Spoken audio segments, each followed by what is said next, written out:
الأجل مولا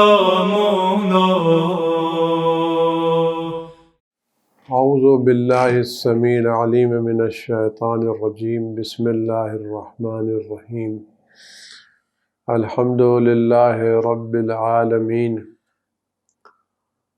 والصلاة والسلام علی اشرف الانبیاء والمرسلین حبیب الہ العالمین سیدنا و نبینا ابی القاسم محمد وعلى آلہ الطیبین الطاہرین المعصومین المظلومین الذین اذهب اللہ عنہم الرجس وطہرہم تطہیرا سیما علی بقیت اللہ فی العالمین وخاتم ائمۃ المعصومین الکہف الحسین وغیاث المستر المستکین ملجأ الہاربین وعصمت المعتصمین ارواحنا وارواح العالمین لتراء بمقدمہ فدا عجل اللہ تعالی فرجہ الشریف واللعنۃ الدائمۃ الباقیۃ علی اعدائہم وقتلتہم وغاصب حقوقہم اجمعین اما بعد فقد قال مولانا الامام حسن ابن علی علیہ السلام اعلموا ان اللہ لم یخلقکم عبثا ولیس بتارککم سدی۔ بمناسبت شب اور روز ولادت سبط اکبر حضرت امام حسن مجتبیٰ صلوات اللہ السلام علیہ، آپ تمام حضرات کی خدمت میں ہدیہ تبریک و مبارکباد پیش کرنے کی سعادت حاصل کرتا ہوں، اور سب سے پہلے یہ ہدیہ تبریک و مبارکباد ان کے فرزند عزیز حضرت حجت ابن الحسن عسکری صلوات اللہ السلام علیہ کی خدمت اقدس میں پیش کرتا ہوں، اور خداوند عالم کی بارگاہ میں اس روز مناسبت کی تعلق سے دعا گو ہوں، دست بدعا ہوں۔ خداوند عالم ہمارے امام وقت علیہ السلام کے ظہور پر نور میں تاجیر فرمائے، ان کو ہر آفت و بلا سے محفوظ رکھتے، ہر طرح کی رنج و غم و درد و الم سے ان کو دور رکھے، اور ان کے ظہور سے زمین کو جلد از جلد عدل و انصاف سے معمور فرمائے، اور ہم سب کو ان کے مخلص غلاموں میں خدمت گزاروں میں شمار فرمائے۔ امام حسن مجتبیٰ صلوات اللہ السلام علیہ کے تعلق سے جو باتیں ہیں بہت ہی اہم باتیں ہیں، میں یہاں چند باتیں اب حضرات کی خدمت میں گزارش کروں گا اور درخواست کروں گا کہ آپ توجہ سنیں اور دعا کریں خداوند عالم اس حقیر کو توفیق دے کہ اس سلسلے میں کچھ باتیں جو مفید ہوں آپ کے ذہنوں تک پہنچا سکیں۔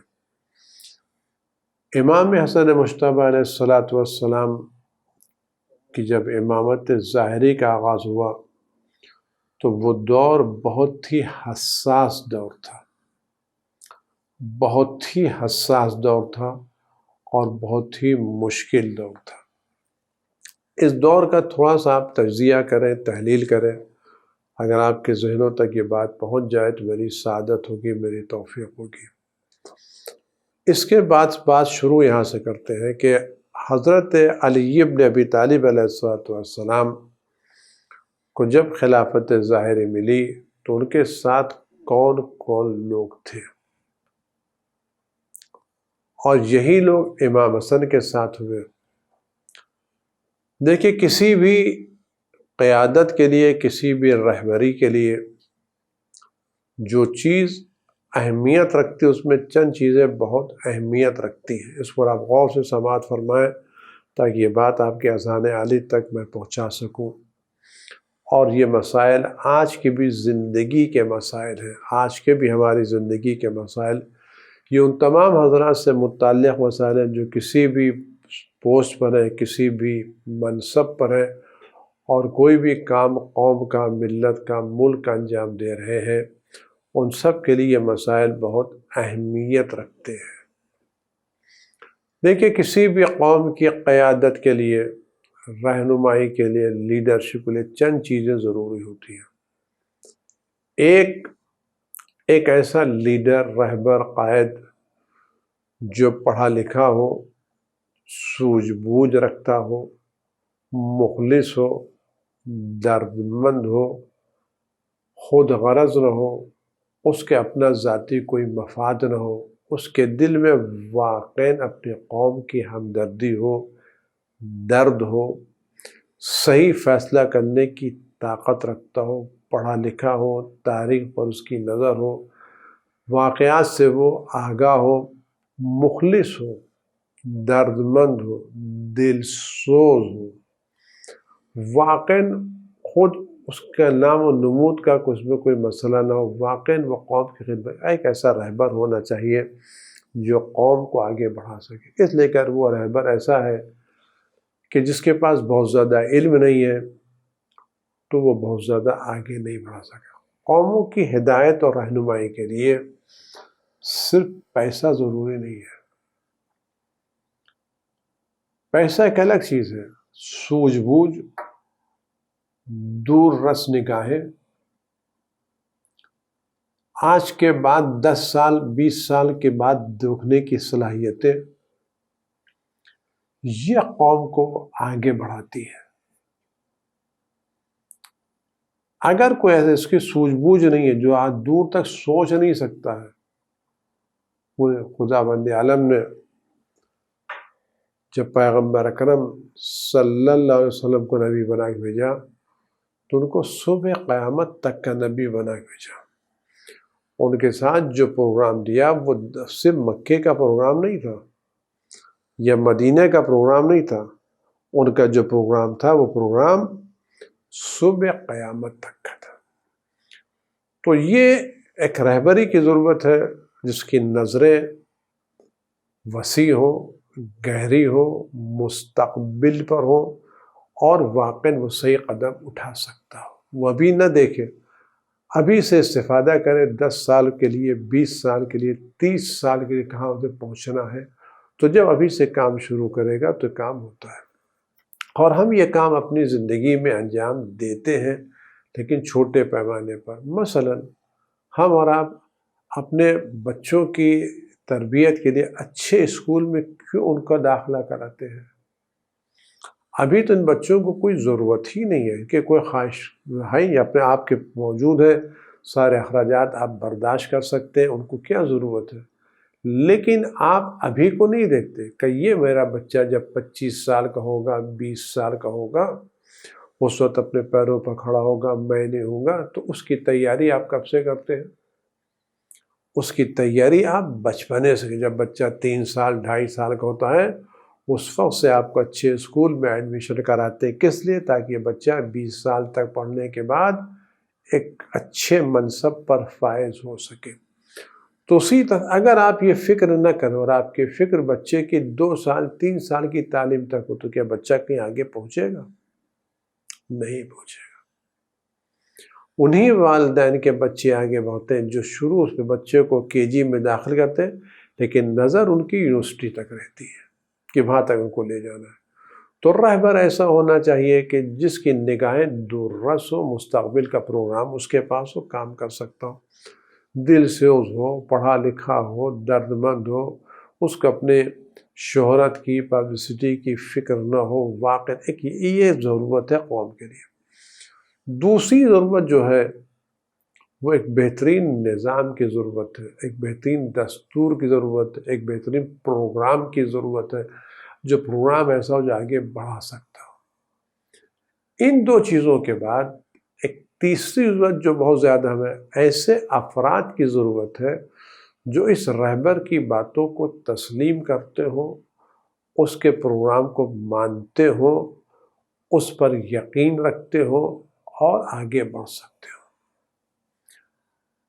اگر ایسے افراد ہیں کہ جو رہبر کو مانتے تو ہے لیکن کہنا نہیں مانتے، اعتراض کرتے ہیں، باتیں بناتے ہیں، تو وہ رہبر کوئی بہت بڑا کارنامہ انجام نہیں دے سکتا، کیونکہ اکیلے تو کچھ بھی نہیں کر سکتا۔ وہ کوئی بھی پروگرام بنانا، فرض کہ اس نے کوئی ایک ایسی زمین لی جس کا اس کا ارادہ یہ کہ ہم 50 سال زمین ابھی لے رہے ہیں، ہماری قوم جب بڑھے گی، اسکول ابھی ہمارا ہے، اب یہ اسکول بنا رہے ہیں، ابھی ہمارے قوم کے 5000 آدمی ہیں، تو 5000 میں اسکول کام ہو جائے، لیکن 50 سال کے بعد ہماری قوم کی تعداد بڑھ کے 50,000 ہو جائے گی، تو اس وقت 50,000 کی کیپیسٹی کے لیے ہم کو ایک جگہ چاہیے، اس وقت وہ جگہ ملے گی نہیں، یہ 50 سال پرانی جگہ اس وقت کام آئے گی۔ تو اس رہبر نے اس منزل کے اعتبار سے لیا، قوم کا یہ کیا کر رہے ہیں، یہ تو برباد کر رہے ہیں، اسراف کر رہے ہیں، کیا کر رہے ہیں، پوسٹر نکل رہا ہے، تو اس سے کام آگے نہیں بڑھتا۔ اب آپ غور کریں، یہ علی علیہ السلام کے ساتھ کیا ہوا؟ خدا بند عالم نے علی علیہ السلام کی شکل میں امت کو بہترین رہنما دیا، اول و آخر میں اس سے بہتر کسی رہنما کا تصور نہیں ہے پیغمبر کو چھوڑ کے۔ پیغمبر کے علاوہ علی علیہ السلام سے بڑھ کے کوئی رہنما نہیں، بہترین امت کا بہترین رہنما، اب علم اولین و آخرین، صبح قیامت تک نظر رکھنے والے، پروگرام بہترین، پروگرام میں کوئی کمی نہیں۔ ان پروگرام کا ایک نمونہ وہ خط ہے جو جناب انہوں نے مالک اشتر کے نام لکھا ہے، کیسے حکومت چلائی جاتی ہے۔ تو بہترین رہبر اور بہترین پروگرام، لیکن جن لوگوں کے ساتھ کام کرنا وہ لوگ صحیح نہیں ہیں۔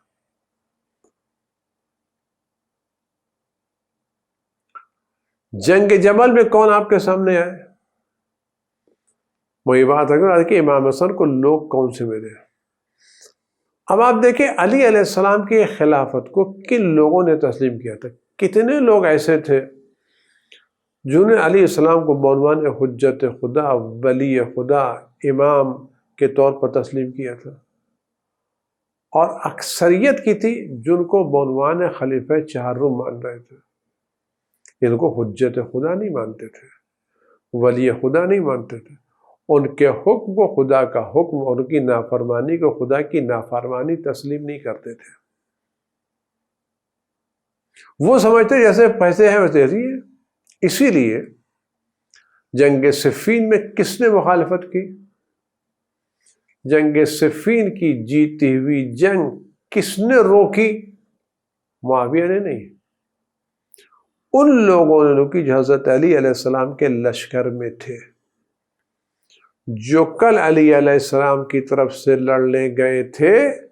یہی لوگ جنگ صفین میں معاویہ کی نارنگیوں کے بعد علی علیہ السلام کے سامنے کھڑے ہو گئے کہ آپ مالک اشتر کو بلا لیجئے ورنہ ہم آپ کا سر قلم کر دیتے۔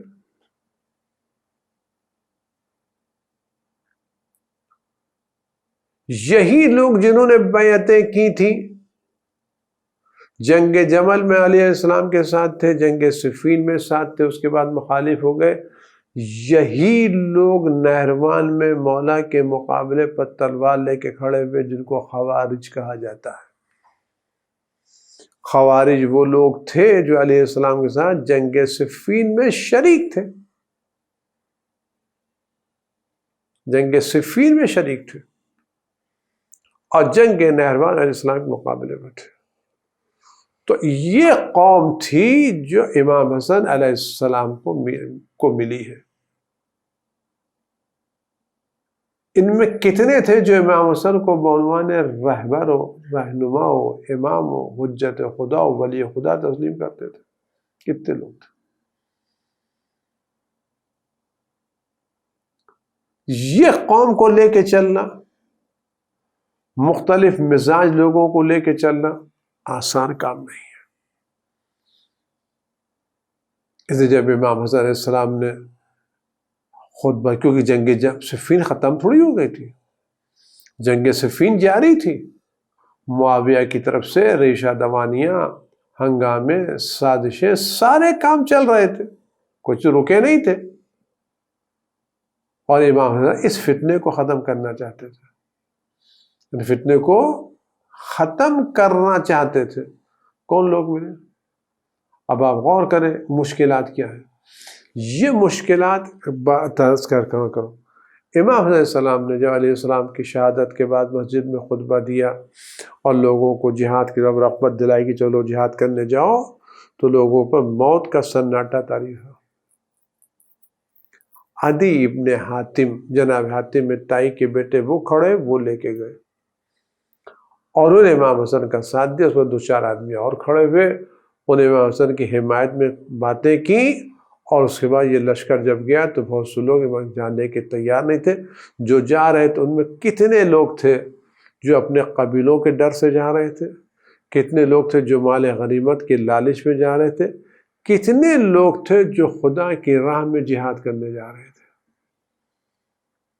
وہ لوگ جو خدا کی راہ میں جہاد کرنے جا رہے تھے امام حسن کو بعنوان امام وقت تسلیم، ان کی تعداد بہت مختصر تھی.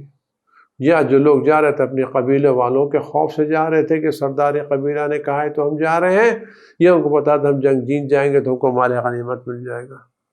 لیکن جب ان لوگوں کو یہ احساس ہوا کہ اس جنگ میں شاید بہت زیادہ مال غنیمت ملنے والا نہیں ہے اور ہمارے سردار قبیلہ ہماری مخالفت سے بہت زیادہ ناراض نہیں ہوں گے، تو لوگ دھیرے دھیرے واپس آنے لگے. اور ان میں سے کچھ لوگ معاویہ سے جا کے مل گئے. اور پھر یہی وہ لوگ تھے جو امام حسن علیہ السلام کے ساتھ ان کے لشکر میں تھے، یہی وہ لوگ تھے جنہوں نے امام حسن علیہ السلام کے خیمے میں آ کر کو حملہ کیا، جس سے ان کی ٹانگ زخمی ہو گئی اور امام علیہ السلام کو مدتوں علاج کرانا پڑا. یہ میراث ہے جو امام حسن کو ملی ہے. آج کے دور میں بھی سب سے بڑا مسئلہ قوم کی ترقی کا کیا ہے؟ اگر ہمیں کوئی اچھا رہنما، لیڈر، درد مند، دل سوز، سنجیدہ مل بھی جائے جو قوم کو آگے بڑھا سکتا ہو، تو ہماری قوم کے مختلف مزاج لوگ اس کو آگے بڑھنے نہیں دیتے. اور یہ وہ لوگ ہوتے ہیں ہر قوم میں، معاف کریں بڑی عجیب بات عرض کرنا چاہتا ہوں، جن کا چہرہ بڑا مقدس ہوتا ہے لیکن فکریں بڑی کوتا ہوتی ہیں. چہرہ بڑا مقدس ہے، فکریں بہت کوتا ہے. یہ کسی تبدیلی کو، کسی ترقی کو آسانی سے برداشت نہیں کرتے. یہ مستقبل پر نظر نہیں رکھتے. یہ دیکھتے ان کے سمجھ میں بات نہیں آتی تو یہ پھر فضا تیار کرتے ہیں، عوام الناس کے ذہنوں کو آمادہ کرتے ہیں، ان کو چیزوں سے آگاہ کرتے ہیں، ایک فضا تیار کرتے ہیں اور سارے ترقی کے پروگراموں کو خراب کر دیتے ہیں اور اس کو دین کی خدمت سمجھتے ہیں. میں مثالیں دینا نہیں چاہتا. امام حسن علیہ السلام کے ساتھ مسئلہ یہ تھا، اگر آج لوگوں نے جنگ صفین میں علی علیہ السلام کا صحیح طور سے ساتھ دیا ہوتا اور پوری طرح سے علیہ السلام کی اطاعت کی ہوتی، شاید دنیا کا نقشہ کچھ اور ہوتا. یا علیہ السلام کے بعد امام حسن علیہ السلام کا جب دور آیا تو ان کے دور میں لوگوں نے پوری طرح سے امام کی باتیں مانی ہوتی، ان کے احکام پر عمل کیا ہوتا، ان کو حجت خدا جان کر ان کے فیصلوں کو تسلیم کیا ہوتا، تاج نوبت نہیں آتی. لیکن لوگوں نے مخالفتیں کی، خود امام کو ان کے گھر میں زخمی کیا، اور ان لوگوں نے، جن لوگوں نے امام حسن علیہ السلام کے ہاتھوں پر بیعت کی تھی، ان لوگوں نے دنیا کی لالچ میں، منصب کی لالچ میں، کسی بھی لالچ میں معاویہ کو خط لکھا کہ تم حملہ کرو، ہم امام حسن کو گرفتار کر کے تمہارے حوالے کر دیں گے. اب ایسے ماحول میں آدمی کیا کرے گا؟ ایسے ماحول میں امت کو بچا کے لے جانا، یہ کارنامہ امام حسن علیہ السلام کا.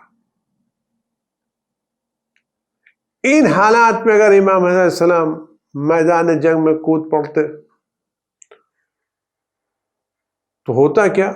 اپنے ساتھ چھوڑ کے جا چکے ہوتے، جو لوگ رہتے وہ دوسروں کی سازش کا شکار ہوتے اور کچھ لوگ امام حسن کے ساتھ رہ کر کے ان کو معاویہ کے حوالے کر دیتے. ہوتا کیا؟ ہوتا یہ کہ معاویہ امام حسن کو قتل کر دیتا. اور کیوں قتل کرتا؟ کہ یہ جنگ میں آئے تھے، ہمارے ساتھ میدان جنگ میں اترے، ہم ان کو قتل کر دیا. اور جنگ میں تو قتل ہوتا ہی ہے، یہ ہمارے مقابلے میں ہم کو قتل کر دیا. امام حسن نے ان سازشوں کو دیکھا. پوری سازش یہ تھی، ان لوگوں کی ضرورت ہے کہ کس طرح سے امام حسن علیہ السلام کو معاویہ کے حوالے کر دیا جائے اور معاویہ کے رحم و کرم کو چھوڑ دیا جائے. اگر جنگ ہوتی تو کچھ لوگ تھے، امام حسن کے لشکر کے سردار چھوڑ کے جا چکے تھے، معاویہ سے مل چکے تھے، لوگ سوچے تھے، نعرے لگا رہے تھے لوگ. تو اگر جنگ ہوتی تو کیا ہوتا؟ کچھ دیر جنگ چلتی، پھر اپنے ہی لوگ کچھ کام کر کے معاویہ تو امام حسن گرفتار ہوتے یا کوئی قتل کر دیتا، سلسلہ امامت منقطع ہوتا نہیں، کام خراب ہوتا نہیں ہوتا. امام حسن علیہ السلام ان نزاکتوں کو دیکھ کر کے، اپنے اصحاب کو دیکھ کر کے، اپنے لوگوں کو دیکھ کر کے صلح کی. اور صلح خود نہیں کی، صلح ان شرطوں پر کی جو خود رکھی. لیکن آپ غور کریں، صلح سے کتنا فائدہ ہوا؟ پیغمبر اکرم صلی اللہ علیہ وآلہ وسلم نے جب مکے میں داخل ہونا چاہتے تھے ایک بار کی داخل ہو جائے، لیکن مسلمانوں نے جاسوسی کی کہ پیغمبر جا رہے ہیں، تو مکے والوں نے کہا نہیں، ہم آپ کو ایسے آنے دیں، آپ سے معاہدہ کریں. تو مکے والوں نے جو بھی شرطیں رکھی پیغمبر نے قبول کر لی. ان شرطوں میں ایک شرط یہ تھی، اگر کوئی کافر مکے سے مدینے آئے گا تو ہم اس کو واپس کر دیں گے، لیکن اگر کوئی مسلمان مدینے سے مکے جائے گا تو کافر اس کو واپس نہیں کریں گے، اس کو قتل کر دیں گے. یہ شرط رکھی، اس میں شرط تھی. اپنے ہی لوگوں نے اعتراض کیا، یہ شرط ہم کو قبول نہیں ہے، یہ تو ڈر ہے، خوف ہے، بزدلی ہے. پیغمبر نے کہا میں اللہ کا رسول ہوں، چل ماننا پڑے گا. لوگ ابھی کی شرط کو دیکھ رہے تھے. اس شرط میں کیا تھا کہ لوگ جو مسلمان وہاں ستائے نہیں جائیں گے، مسلمان اپنا اعمال قاعدے سے انجام دیں گے، ان پر کوئی پابندی نہیں ہوگی، وہ کام کر سکیں گے. اور مسلمان کے آنے جانے پر کوئی پابندی نہیں ہوگی، مسلمان اپنا باقاعدہ خانہ کعبہ کے گرد نماز پڑھ سکیں گے، اپنے اسلام کا اظہار کر سکیں گے، اور بعنوان مسلمان مکے میں رہ سکیں گے جو مسلمان وہاں رہ گئے تھے. اور اگر کوئی کافر آتا ہے تو ہم واپس کر دیں گے، اور اگر کوئی مسلمان جائے واپس. لوگوں نے اعتراض کیا. نتیجہ کیا نکلا؟ لوگوں نے اعتراض کیا. پیغمبر نے کہا نہیں، جو میں نے شرط رکھ دی وہ. نتیجہ کیا نکلا؟ ساری تاریخ گواہ ہے کہ جتنے مسلمان صلح حدیبیہ سے پہلے ہوئے تھے اس سے کئی گنا زیادہ 2 سال میں لوگ مسلمان ہوئے. کیوں؟ اس لیے کہ جب مکے میں مسلمانوں کو اسلام کے عمل کرنے کی آزادی مل گئی تو لوگوں نے دین اسلام لوگوں تک پہنچانا شروع کیا، بتانا شروع کیا، تو لوگ جو در جو، گروہ در گروہ اسلام لانے لگے. پیغمبر اکرم جنگوں کے ذریعے سے جتنے لوگوں کو جنگوں کے جتنے لوگ مسلمان نہیں ہوئے، اس سے کئی ہزار گنا لوگ صلح کے بدلے. امام حسن کی صلح بھی ایسی تھی. امام حسن نے صلح کر کے معاویہ کو پابند کیا ہے، معاویہ کی شرطیں قبول نہیں کی ہیں کہ معاویہ سنت خدا پر عمل کرے گا، سنت رسول پر عمل کرے گا، علیہ السلام کو گالی نہیں دے گا، اہل ان کے چاہنے والوں کو ستائے گا نہیں، اپنے بعد کسی کو جانشین معین نہیں کرے گا، فلاں جگہ کا خراج اور ٹیکس امام حسن علیہ السلام کو دے گا، کوئی سازش نہیں کرے گا. سب کیوں؟ امام حسن نے صلح کر کے معاویہ کے سارے منصوبوں کو پامال کر دیا. اس کا کام تھا کہ اس طرح سے لوگوں کو بھیج کر کے امام حسن کے خیمے میں لشکروں بھیج کر گرفتار کر لیں گے، قتل کر. امام حسن نے ایسا کام کیا کہ اسی کو اس کی شرطوں میں گرفتار کرایا. مخالفت کس نے کی؟ اپنے لوگوں نے. آج کے زمانے میں مسئلہ یہی ہے. آج جو ہماری قوم کی ترقی رکی وجہ کیا ہے؟ اگر ہم کو کوئی دل سوز، درد مند، مخلص، مستقبل کرنے والا رہبر مل بھی جائے تو ہمارے یہ مقدس چہرے اس کو آگے نہیں بڑھنے دیتے، اس کو تبدیلی لانے نہیں دیتے، وہ فضا تیار کرتے ہیں. آج ہماری قوم ایسا ہی ہے. اگر آج ہم اس سبق سیکھیں تو دیکھ ہمیں مستقبل کہاں ہم کو جانا ہے، دور دراز تک ہم کو جانا ہے. اگر دور دراز تک جانا، قوم کو اوپر لے کے جانا ہے تو ہمیں ابھی سے کام کرنا شروع کرے گا. اس بات کو امام علیہ السلام کی اس روایت پر ختم کرتا ہوں. میری گزارش ہے کہ واقعاً آج ہم وبا ہے، آئی ہے، رہے گی، اور کچھ دنوں کے بعد اس کو بہرحال جانا ہے. چاہے 6 مہینے میں جائے یا سال بھر جائے، یہ وبا بہرحال جائے گی اور قوم بہرحال باقی رہے گی. یہ وبا بہرحال چلی جائے گی، قوم بہرحال باقی رہے گی. اگر ہم ابھی سے اپنی قوم کی ترقی تکامل کے سوچ رہے ہیں تو ہمیں بہت آگے جا کے چھوٹے چھوٹے فکروں سے کام نہیں پڑے گا. بڑی وسیع فکر چاہیے قوم کو اوپر لے جانے کے لیے. اور اس قوم کو اوپر لے جانے کے لیے سب سے بہتر طریقہ اپنی قوم کے تعلیمی معیار کو بلند کرنا ہے. ہمارے اپنے انسٹیٹیوٹ ہونا چاہیے، ہمارے اپنے ادارے ہونا چاہیے. ہم دوسروں تک علم بانٹیں، نہ کہ ہم دوسروں سے علم لیں. ہمیں ایسے جاندار زندہ ادارے، اسکول، کالج قائم کرنا چاہیے کہ ہم اس ہندوستان میں دوسروں تک علم کی روشنی پہنچائیں.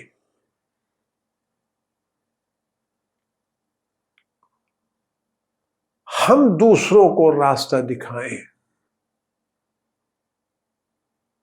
ہم اپنے قوم کے نوجوانوں کو اوپر لے کر کے آئیں.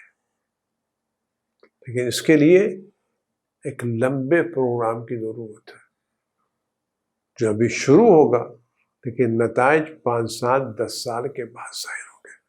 خدا ہم سب کو اس مقدس موقع پر اس طرح کے پروگراموں کی توفیق عطا کرے اور ہمیں وسعت فکر عطا کرے، ہمیں دور رس نگاہیں عطا کرے، ہم 10 سال کے بعد چیزوں کو دیکھ سکیں. امام حسن علیہ السلام نے ایک موضوع فرمایا کہ اعلموا، جان لو خدا بند عالم نے تم کو بیکار پیدا نہیں کیا ہے. خدا نے تم کو آزاد چھوڑا نہیں ہے. خدا بند عالم نے تمہاری عمریں رکھ دی ہیں اور تمہارا رزق تمہارے درمیان تقسیم کر دیا ہے تاکہ خدا بند عالم پہچان تک پتہ چل سکے، تاکہ ہر عقل مند اپنی منزلت، اپنی جگہ کو پہچان لے، اور جو کچھ اس پر لکھ دیا گیا ہے اس کو ہونے والا، اس سے چارہ نہیں ہے. خدا بند عالم نے تمہاری زندگی کی ضرورتوں کا وعدہ کر لیا، وہ تمہاری زندگی کی ضرورتوں کو پورا کرے گا. کیوں؟ اور خدا نے تم کو عبادت کے لیے پیدا کیا. آپ غور کریں کیا جملہ ہے. ہمیں پانی کی ضرورت ہے، خدا نے پانی پیدا کر دیا. کھانے کی ضرورت ہے، خدا نے کھانا پیدا کر دیا. ہوا کی ضرورت ہے، خدا نے سانس پیدا کر دی. خدا نے ہمیں ساری ضرورتوں کو چیزیں پیدا کی. کس لیے؟ تاکہ ہم خدا کی عبادت کر سکیں، وقت عبادت میں لگا سکیں. اور خدا بند عالم تم کو شکر پر آمادہ کیا. وَافْتَرَضَ عَلَيْكُمُ الذِّكْرَ، تم پر واجب کیا کہ اللہ کو یاد کرتے رہو، ذکر خدا کرتے رہو، فکر خدا کرتے رہو، ہمیشہ تمہارے لبوں پر اللہ کا ذکر ہو. وَأَوْصَاكُمْ بِالتَّقْوَى، خدا نے تم کو تقوی کی وصیت کی ہے۔ وجعل التقوی، و خدا بند تقوی کو اپنے خوشنودی کے آخری منزل قرار دے، یعنی خدا بند عالم ان لوگوں سے خوش ہے جو متقی اور پرہیزگار ہیں۔ خدا روزے کے واجب ہونے کے لیے لعلکم تتقون، تاکہ تم متقی اور پرہیزگار ہو جاؤ، تاکہ تم متقی اور پرہیزگار ہو جاؤ۔ یعنی اگر تم متقی اور پرہیزگار ہو گئے تو تم مورد خوشنودی پروردگار واقع ہو گئے، خدا بند عالم کے رضا تمہارے شامل، تمہاری خوشنودی تمہارے شامل۔ والتقوی باب کل توبہ وراس کل تقوی، تقوی کیا چیز ہے؟ حضرت علیہ السلام نے تقوی کی تعریف 2 جملے میں فرمائی کہ تقوی 2 جملوں سے عبارت ہے۔ کون سے 2 جملے؟ کہ خدا بند عالم نے جہاں تمہیں بلایا ہے وہاں تم غیر حاضر نہ رہو، اور جہاں منع کیا ہوا تم موجود، یعنی خدا بند عالم نے جہاں جہاں واجبات اور مستحبات میں تم کو بلایا ہے، نہ تم سے واجب ترک ہو نہ مستحب۔ خدا بند عالم نے تمہیں حرام سے مکروہ سے روکا ہے تو تم کبھی حرام و مکروہ کے قریب نہ جاؤ۔ تقوی ہی ہے، دروازہ کھول دیا خدا تقوی کی طرف، اور یہ تقوی ہر حکمت جو روایت دے، آپ غور کریں۔ آج ہمارے لیے بڑا مسئلہ ہوتا ہے کہ ہم مشکلات میں کون سا راستہ اختیار کریں، کہاں جائیں۔ خدا کہتا ہے کہ من یتق اللہ یجعل لہ مخرجا، جو شخص خدا کا تقوی اختیار، خدا اس کو مشکلات میں راستہ دکھا دے گا۔ آپ یقین جانیے، اگر ہمارے اقدام میں خوف الہی ہے، ہم گناہ کی طرف نہیں جانا چاہتے، ہم واقعاً حرام کام نہیں چاہتے، ہم خدا سے ڈر رہے ہیں اور تقوی لے رکھیں، تو مشکل ترین حالات میں خدا ہمارے لیے راستہ یقیناً نکالے گا۔ من یتق اللہ یجعل لہ مخرجا، جو خدا سے ڈرتا ہے خدا اس کے لیے راستہ نکال دیتا ہے۔ وَبِالتَّقْوَى فَازَ مَنْ سَعَى، دیکھو تقوی کے ذریعے سے جس کو کامیابی ملی اس کو کامیابی ملی ہے۔ خدا فرمائے اِنَّ لِلْمُتَّقِينَ مَفَازًا، متقین صاحبان تقوی ہی کامیاب لوگ ہیں۔ وَيُنَجِّي الَّذِينَ اتَّقَوْا بِمَا، اور جو لوگ تقوی اختیار کرتے ہیں خدا انہی کو کامیاب کرے گا، اور یہی وہ لوگ ہیں جن کو نہ کوئی تکلیف پہنچے گی نہ کوئی غم پہنچے گا۔ فَاتَّقُوا اللَّهَ عِبَادَ اللَّهِ، اے اللہ کے بندو خدا کے تقوی اختیار کرو۔ وَعَلَمُوا أَنَّ مَن يَتَّقِ، یا لوگ جو خدا کا تقوی، اب یقین جانے بہت بڑا مسئلہ ہے، ہمیں جب بھی کوئی کام ملتا ہے مشکلات آتی ہے ہم بالکل گھبرانے کی ضرورت نہیں، خوف خدا تقوی، کوشش کریں آپ مشکلات میں قدم شریعت سے باہر نہ لیں، خدا آپ کا راستہ نکال دے گا۔ من یتق اللہ، جو خدا سے ڈرتا ہے خدا اس کو فتنوں سے نکلنے کا راستہ بتا دیتا ہے، وہ یسدد، اس کا راستہ، اس کی زمین ہموار کر دیتا ہے، وہ یحیی لہ الرشد، اور اس کے لیے ہدایت اور راستے کی زمینیں ہموار کر دیتا ہے، وَيَفْلُجُ، اور اس کی دلیلوں کو، اس کے پروگرام کو کامیاب بنا دیتا ہے، وہ اور اس کے چہرے کو سرخ نورانی کر دیتا ہے، وہ اور اس کے پسند کو بڑھا دیتا ہے، اور اس کو اور ان کے ساتھ قرار دیتا ہے۔ خدا اس متقی پر خدا بند عالم اس کو نبیوں کے ساتھ، صدیقین کے ساتھ، شہداء کے ساتھ مشہور کرے گا۔ آپ غور کریں، امام حسن کی روز ولادت آپ سب کو مبارک ہو، اور میری گزارش یہ ہے کہ اس سلسلے میں ہم لوگ ایک ایسا کام کر لیا، اس 15 رمضان المبارک کے تعلق سے کچھ ایسا کام کر لے جائیں جو ہماری قوم کے لیے بہتری کا سبب ہو۔ ابھی کی نہ سوچیں، ابھی کا بھی انتظام کریں، لیکن ایک مستقبل میں نظر رکھیں۔ ہمیں 20 سال کہاں پر جانا ہے، ابھی مت دیکھیں، ابھی دیکھیں ہمیں 20 سال 25 سال تک کے بعد کہاں پہنچنا ہے، وہ ہدف معین کریں اور ابھی سے راستہ طے کرنا شروع کرتے ہیں، ہم وہاں پہنچ جائیں گے۔ اور بہتر رہبر وہ ہے جو خدا سے ڈرتا رہے، خدا سے مدد مانگتا رہے، اور ہر کام کو آگے بڑھنے کے لیے خدا سے توفیق مانگتا رہے۔ باتیں بہت سی ہیں، انہی بات خدا وند عالم اس روز مقدس و مبارک کے موقع کے اوپر ہمارے امام زمانہ کے ظہور میں تعجیل فرمائے، رافت و بلا کو محفوظ رکھے، اس بلا کو دور فرمائے، اور تمام مومنین و مومنات کو اس بلا سے محفوظ رکھے، خاص کر جو بیمار ان کو شفاء کامل عاجل عنایت فرمائے۔ والسلام علیکم ورحمۃ اللہ وبرکاتہ۔ اللهم صل على محمد وآل محمد وعجل فرجهم